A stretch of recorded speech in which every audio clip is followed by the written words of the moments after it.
تاسې باندې چې د الله کلام تلاوت کیږي نو تاسې ولې کافران کیږئ؟ نو طالبانو ورونو اصلي لوی علت دا ده چې مونږ د الله کلام انسانانو ته نه دغه کړی. تاسو طالبانو هر یو له خپل ځان سره فکر وکئ، خپلو کلو ته د خیالي دنیا کې لاړ سئ. تاسې ته چې الله نن د قرآن ترجمه زده کړې ده او دلته یې وایئ، تر اوسه پورې اسلامي امت کې تاسې کلي کې د عوامو انسانانو دپاره چا داسې کړي دي چې هغوی ته هم قرآن ویلی وي او دوی ترجمې ته کښېنولي وي. نو چې کله هغوی په ترجمه باندې پوه سي، بیا که یو اشغال راځي دوی به د اشغال ملګري سي، دوی به د کفر ملګري سي، دوی به د اسلام سره وجنګېږي.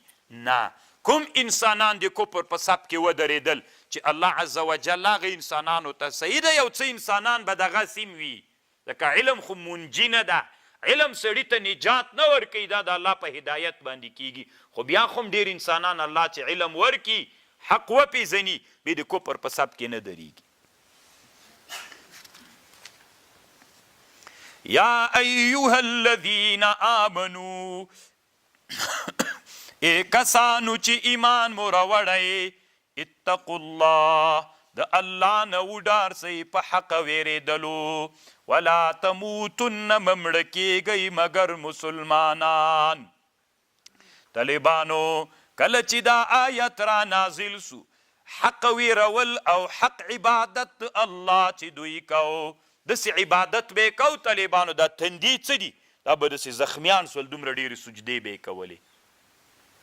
بیا الله دا آیات وی منسوخ که دا آیات را نازل سو، فاتقوا الله ما استطعتم، دا آیات بیا را نازل سو. یوه خبر دا ده، یوه خبر شهاب الدین آلوسی وی نه دا آیات منسوخ نه ده، بلکې یا ایها الذین آمنوا اتقوا الله وډار سئ د الله نه، جهاد وکئ په حق جهاد باندې.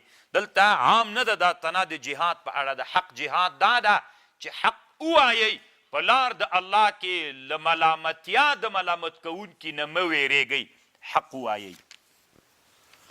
وانتم مسلمون. طالبانو یو عالم تیر سوی حمزه کرمانی نومیږي، نو د یو کتاب جوړ کړی ده العجائب والغرائب. په دې کتاب کې د قرآن بعضې داسې نادرې ترجمې کړي چې ته ورته حیرانه سې. یوه ترجمه یې دلته کړې، داسې تاسې مړه سئ چې ودونه ولرئ، که بې واده مړه سئ نو کار مو خراب ده.